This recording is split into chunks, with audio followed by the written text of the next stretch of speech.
Hello friends, इस video में हम बेसिक इलेक्ट्रिकल इंजीनियरिंग या बेसिक इलेक्ट्रिसिटी के ऑब्जेक्टिव टाइप क्वेश्चन देखेंगे या मल्टीपल चॉइस क्वेश्चन भी जिनको बोलते हैं। और ये सारे question competitive exam point of view से या main theory exam point of view से बहुत इंपॉर्टेंट है।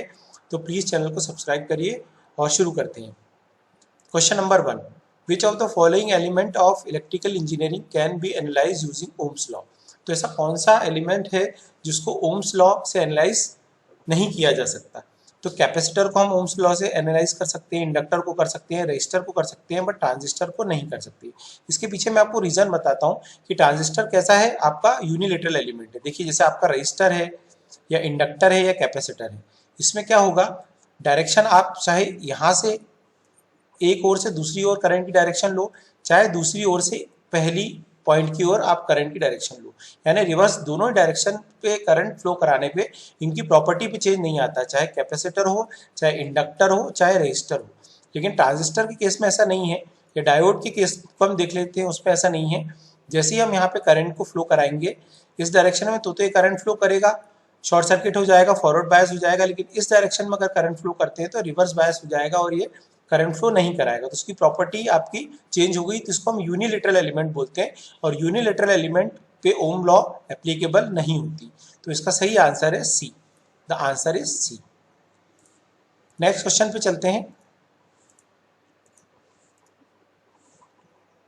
Question number 2, how many cycles will an AC signal make in 2 seconds if its frequency is 100 Hz। देखिए फ्रीक्वेंसी क्या होती है, number of cycles in a second. तो यहाँ पे मैं आपको साइकिल बना के बताता हूँ।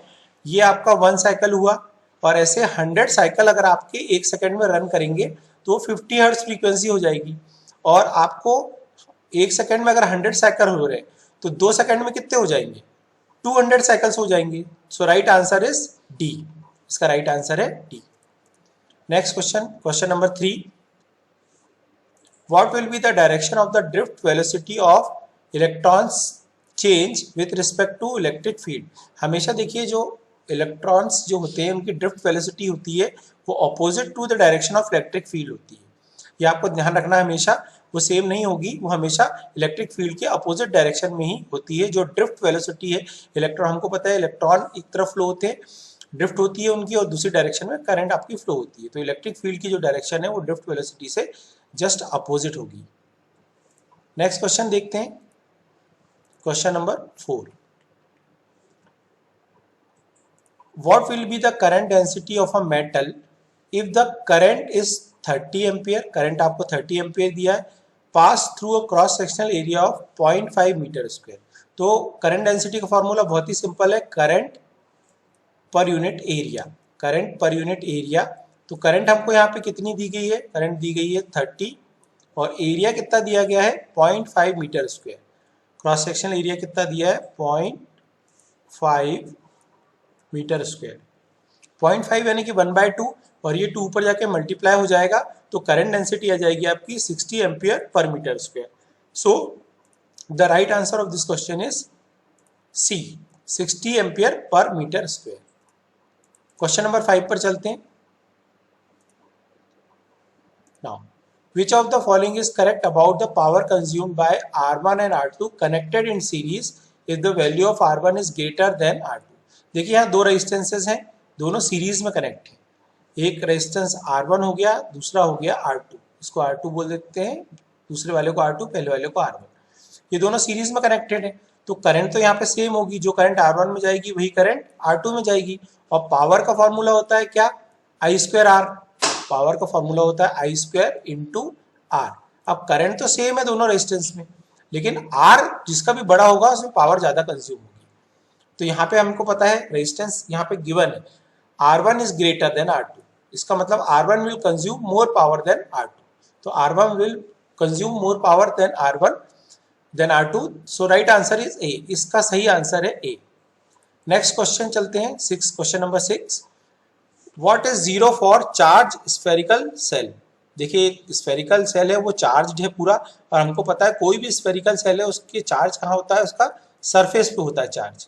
चार्ज कहाँ होगा, सरफेस पे होगा, और इलेक्ट्रिक फील्ड क्या होगी, आउटवर्ड होती है। तो तो अंदर की ओर कोई भी फील्ड नहीं होती, हमेशा ध्यान रखिएगा।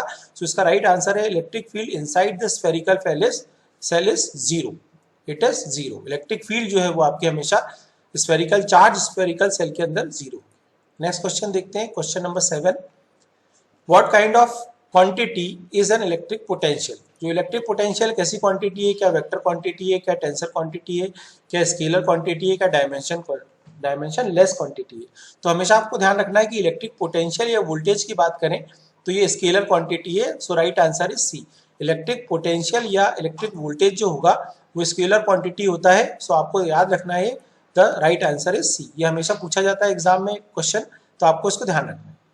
Question number 8, what do crowded lines of force indicate. Means ये लाइन ऑफ फोर्सेज हैं, इलेक्ट्रिक फील्ड को हम line of forces he show करते हैं। तो अगर आपकी लाइन ऑफ फोर्सेस बहुत ज़्यादा क्राउडेड है, यानी डेंस है, भीड़ भाड़ वाली है, इसका मतलब वो क्या बता रहा है कि जो आपकी इलेक्ट्रिक फील्ड वो क्या है, बहुत स्ट्रांग है, इलेक्ट्रिक फील्ड इज स्ट्रांग। तो यहाँ पे आपका सीधा सा आंसर है electric field is strong. The crowded, if the lines are crowded then electric field is strong. अगर लाइन आपकी भरी भरी होगी, भीड़ वाली होगी, तो इलेक्ट्रिक फील्ड आपकी स्ट्रांग होगी। इसका राइट आंसर हुआ ए। नेक्स्ट क्वेश्चन पे चलते हैं, question number 9, a circuit component that opposes the change in circuit voltage. देखिए रेजिस्टेंस क्या करता है, करंट को अपोज करता है, इंडक्टर करंट के चेंज को अपोज करता है, और कैपेसिटर वोल्टेज के चेंज को अपोज करता है। तो हमेशा ध्यान रखिएगा, रेजिस्टर क्या करता है, करंट को अपोज करता है, इंडक्टर करंट के चेंज को अपोज करता है, मतलब कांस्टेंट बना के रखने की कोशिश करता है, कैपेसिटर वोल्टेज के चेंज को अपोज करता है, यानी कि वोल्टेज को कांस्टेंट बना के रखने की कोशिश करता है। इसलिए इसका सही आंसर है, यहाँ वोल्टेज दिया गया है which opposes the change in circuit voltage, so it is capacitor. The answer is capacitor. Capacitor always opposes the change in circuit voltage. Next question पे चलते हैं, question number 10,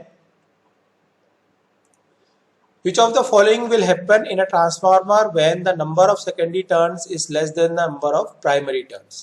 देखिए सिंपल सी बात है, यहाँ पे आपकी नंबर ऑफ सेकेंडरी टर्म है वो नंबर ऑफ प्राइमरी टर्न से कम है, और नंबर ऑफ सेकेंडरी टर्न अगर प्राइमरी टर्न से कम होगी तो वोल्टेज क्या होगा, स्टेप डाउन होगा, क्योंकि ईएमएफ किस पे डिपेंड करता है, नंबर ऑफ टर्न्स पे। तो यहाँ पे the voltage get step down, इस केस में क्या होगा, आपका वोल्टेज स्टेप डाउन होगा, और ये स्टेप डाउन ट्रांसफार्मर कहलाएगा। So answer is B. Next चलते हैं क्वेश्चन नंबर 11 पे, what is the number of primary turns in a 200 by 1000 volt transformer if the EMF per turn is 10। देखिए यहाँ पे आपका 200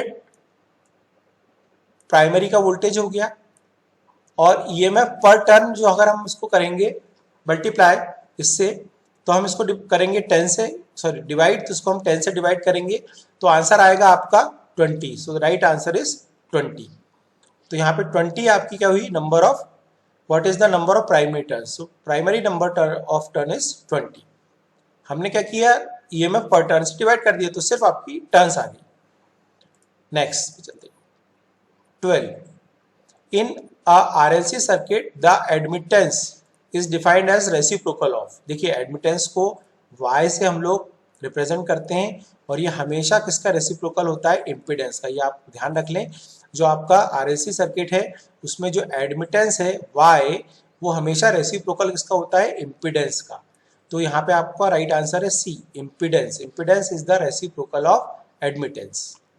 ये आपको याद रखना है, बहुत ही इंपॉर्टेंट है, ये भी कई क्वेश्चन कई एग्जाम्स में आया हुआ है, और बेसिक कंसेप्ट भी है। Question number 13, calculate the power in a 20 ohm resistor. बहुत सिंपल है, देखिए यहाँ पे आपको पावर निकालनी है।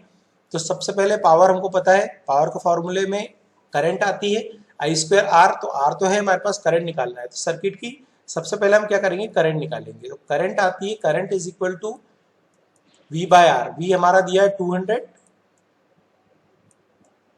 और R दिया है अपना 20। ओके, तो यहाँ पे ये क्या हुआ, 10 टाइम्स चला जाएगा। सो I कितना आया आपका,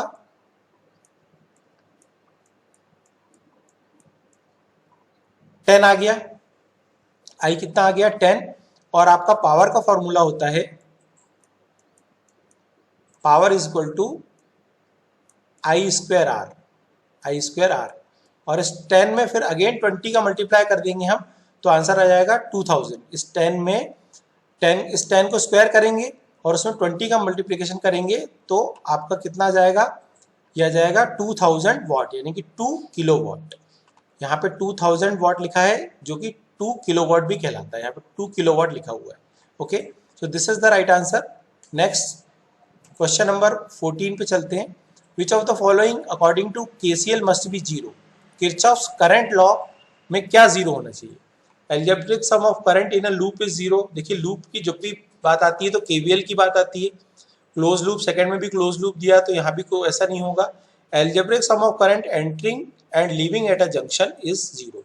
देखिए किरचॉफ्स करंट लॉ क्या कहती है, कोई भी नोड या जंक्शन है उस पर जितनी करंट आ रही है उतनी करंट वहां से जाती है।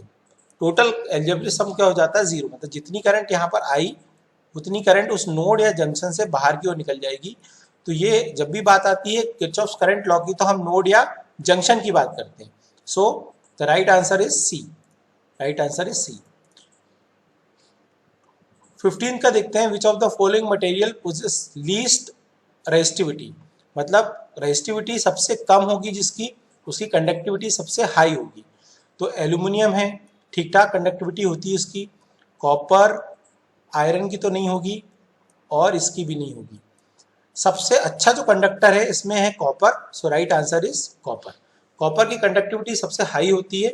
इससे भी ज़्यादा अच्छी कंडक्टिविटी सिल्वर की होती है, लेकिन उसके कॉस्टली होने के कारण हम उसको यूज़ नहीं करते। तो हम नॉर्मली जहाँ भी अच्छा कंडक्टर चाहिए हमको, हम लोग वहाँ पे कॉपर यूज़ करते हैं। सो इसकी कंडक्टिविटी हाई है, मतलब रेजिस्टिविटी क्या होगी, लीस्ट होगी, कम से कम होगी। नेक्स्ट क्वेश्चन देखते हैं, question number 16। Which of the following will happen in a transformer when number of secondary turn is greater than number of primary turn? ऐसे ही क्वेश्चन अभी एक और आया था। The number of secondary turn is greater। अगर आपका primary turns ये मैंने ऐसे बनाई और सेकेंडरी टर्न्स ग्रेटर बना दी, ज़्यादा बना दी प्राइमरी टर्न से, तो क्या होगा? सॉरी, यहाँ पावर पे बोल्ड है, ऐसा ये ना करिएगा, पावर तो सेम होती है। पावर प्राइमरी की और सेकेंडरी सर्किट की हमेशा सेम होती है। The voltage will step up, क्योंकि यहाँ पे क्या हुआ, आपकी इसका सही आंसर होगा ए। इसको कर लीजिएगा, सही आंसर होगा ए। जब भी आपकी secondary turn number of turns primary number of turn से ज़्यादा होगी तब स्टेप अप करेगा, क्योंकि ईएमएफ किस पे डिपेंड करता है, नंबर ऑफ टर्न्स पे। दिया भी है, विच of the following will happen in transformer when number of secondary turn is greater than the number of primary turn. तो वोल्टेज को ये स्टेप अप करेगा। पावर सेम होती है और फ्रीक्वेंसी भी सेम होती है दोनों टर्न्स में, दोनों सर्किट में, प्राइमरी हो या secondary. Question number 17। The property of material to permit electric current flow through is resistivity. देखिए रेजिस्टिविटी तो अपोज करता है करंट के फ्लो को। परमिएबिलिटी एक मैग्नेटिक टर्म है। अभी हमको सबको देखना है, तो conductivity is the right answer. Conductivity जो है वो ऐसी प्रॉपर्टी है जो करंट के फ्लो को शो करती है। कितना इजीली करंट फ्लो हो पा रहा है उतना ही उसकी कंडक्टिविटी है। कितना परमिट करती है वो करंट को फ्लो होने के लिए, वही उसकी कंडक्टिविटी है। कंडक्टिविटी क्या शो करती है, कितना परमिशन दे रहा है वो करंट को फ्लो होने के लिए। तो जितनी ज़्यादा कंडक्टिविटी होगी उतना ही ज़्यादा उसमें करंट फ्लो होगा। इसका सही आंसर है बी। नेक्स्ट चलते हैं, question number 18। Find the current through the circuit. Simple है ये। देखिए करंट का फॉर्मूला होता है V/R।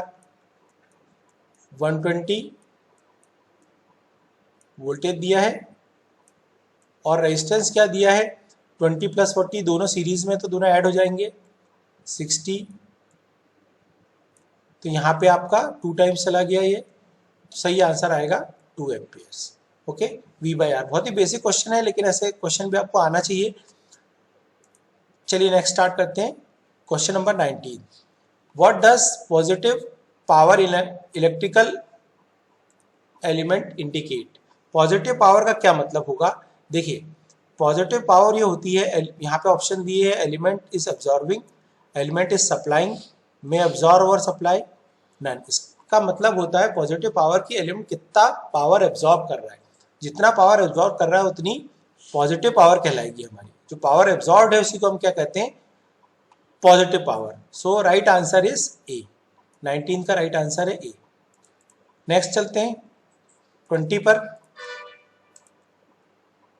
Which of the following according to KVL must be zero. KVL यानी किरचॉफ्स वोल्टेज लॉ हो गया, और किरचॉफ्स वोल्टेज लॉ यहाँ पे दिया अलजेब्रिक सम ऑफ करंट, तो करंट तो होगा नहीं क्योंकि ये किरचॉफ्स वोल्टेज लॉ है। अलजेब्रिक सम ऑफ पावर ये भी नहीं होगा, अलजेब्रिक सम ऑफ लॉसेस ये भी नहीं होगा, algebraic sum of voltages in a close loop. जब भी केवीएल की बात आएगी या किरचॉफ्स वोल्टेज लॉ की बात आएगी, वहां वोल्टेज सारे जीरो होना चाहिए, अलजेब्रिक सम ऑफ वोल्टेज, और साथ ही साथ इन अ क्लोज लूप, जो लूप है वो आपका क्लोज होना चाहिए। जैसे देखिए यहाँ पे मैंने सर्किट बनाया, तो ये आपका ओपन नहीं होना चाहिए, कैसा होना चाहिए, क्लोज होना चाहिए। तभी यहाँ पे क्या होगा, आपका वोल्टेज का सम क्या आएगा, जीरो आएगा, सारे वोल्टेज का सम क्या आएगा, जीरो आएगा। तो ये क्वेश्चन बेसिक जो electricity, basic electronic, basic electrical engineering के मैंने क्वेश्चंस लिए। ये वीडियो कैसा लगा आप मुझे प्लीज़ कमेंट बॉक्स में बताइए, कुछ सजेशन हो तो मुझे कमेंट बॉक्स में लिखिए, और मेरे इस वीडियो को लाइक करिए और चैनल को प्लीज़ सब्सक्राइब करिए। Thank you.